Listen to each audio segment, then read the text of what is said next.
Reverend Calvin, to the Harvard Memorial Church, and to fellow congregants. An important message calls my heart to share today. Regardless of your social status in this world, your earning power, where you come from, your nationality, your caste, creed, or skin color, we will all face a guarantee of this life: grief and loss. I believe, however, we are missing the mark for how we grieve in our modern world. The push through, get over it, accept it at all costs, letting go mentality is plaguing our world with an emotional burden of immense weight. Instead, I invite another process: letting your grief breathe. Instead of treating grief and the emotional pain that comes with it as an enemy that must be conquered, only to create a profound fragmentation and division within our own being that may well just be why it is that we have such a divided and polarized world, I invite us to reframe grief as a story of love. Grief struck me at a young age. Growing up in a multi-generational household, my grandfather was a steadfast, ever-present pillar of my life. Growing up as a first-generation Sikh Indian American had its troubles, from bullying to name-calling and being treated as the other. And with my parents who sought out the American dream, it required them to work full-time to make ends meet. My grandfather's presence was paramount to a world in which I felt so alone. But when he died, I didn't quite appreciate the power of his loss, and years of pain ensued for me. It wasn't until years later, after a decade of existential pain and dark, dark nights of my soul, that grief was a word that described what I was feeling, and a huge relief came over me. I had a name for my pain. When grief's blow strikes your heart, that sunken feeling, it creates a great void of hollowness within. We are brought to our knees. And amidst a chaos of overwhelming uncertainty, even the most spirited among us may be humbled by its powers. Yet I challenge the way we grieve in our modern world, where we serve platitudes and one-liners and quick fixes, like a bumper sticker we slap onto those suffering, only to mask our overwhelming discomfort with their pain, hoping that if we only had the right thing to say, we could alleviate their suffering. Instead, however, we pour salt on the wound, offer 3 days of bereavement, and ask them to take up their post, maintain their functionality, as if we are robots, machines, or some AI algorithm.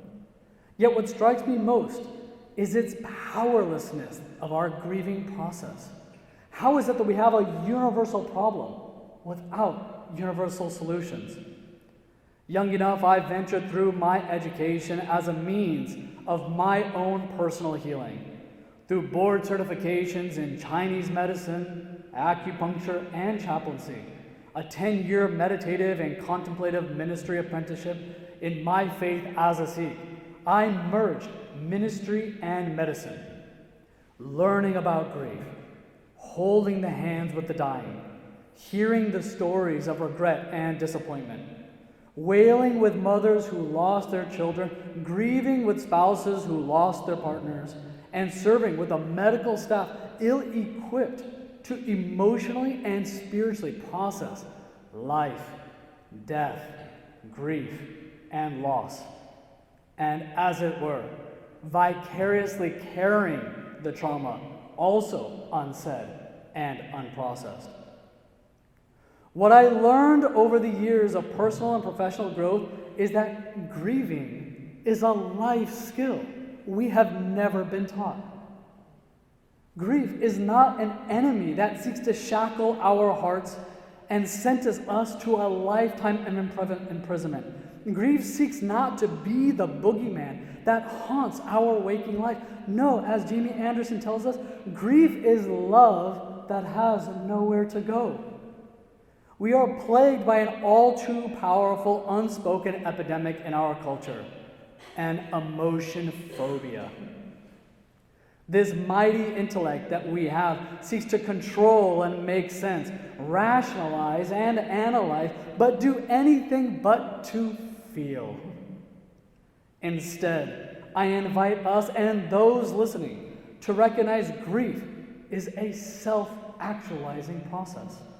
It teaches us what we love, how we love, and what is most important in our life.